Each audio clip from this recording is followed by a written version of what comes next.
Missing लिंकवरनं जे राजकारण सुरू झालंय राज्यात ते आठवडा संपला तरीही थांबायचं, शांत होण्याचं नाव घेत नाहीये. आधी उद्धव ठाकरेंनी, त्यापाठोपाठ राज ठाकरेंनी मिसिंग लिंकच्या दरड कोसळण्याच्या मुद्द्यावरनं किंवा पहिल्याच पावसात मिसिंग लिंक सोबत जी दुर्घटना घडली त्यावरनं सत्ताधाऱ्यांवरती जोरदार निशाणा साधला. आणि आता राज ठाकरे असतील, उद्धव ठाकरे असतील, या दोन्ही ठाकरे बंधूंना मुख्यमंत्री उपमुख्यमंत्र्यांनी जोरदार प्रत्युत्तर दिलेलं आहे.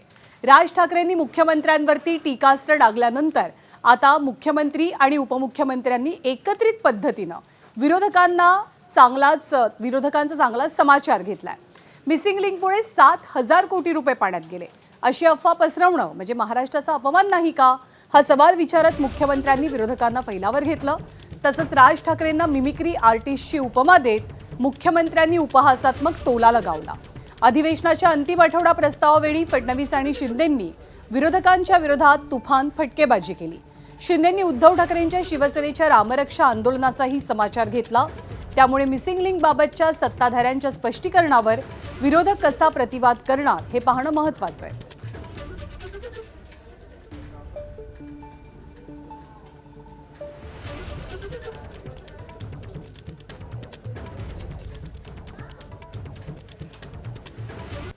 काय म्हणतायत म्हणे, एक वेळे मला बोला पण महाराष्ट्राचा अपमान मी सहन करणार नाही. वारे वा,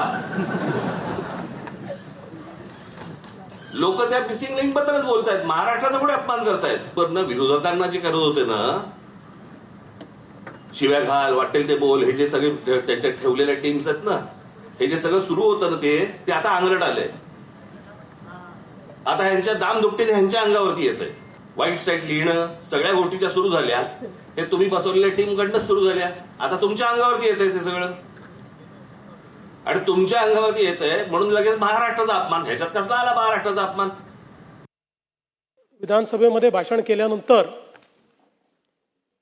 अनेक लोकांना माझ्या भाषणाची मिरची लागली. मी अतिशय स्पष्टपणे सांगितलं, मिसिंग लिंकवर जो काही त्या ठिकाणचा पूल आहे, केबल स्टेट ब्रिज आहे, त्या ठिकाणी जगातले सगळ्यात मोठे टनेल्स आहेत, याला एकही क्रॅक गेलेली नसताना, त्याचं काहीही नुकसान झालेलं नसताना 7,000 रुपये पाण्यात गेले, 7,000 कोटी पाण्यात गेले, 7,000 कोटी पाण्यात गेले. हा माझा अपमान आहे? महाराष्ट्राचाच अपमान आहे.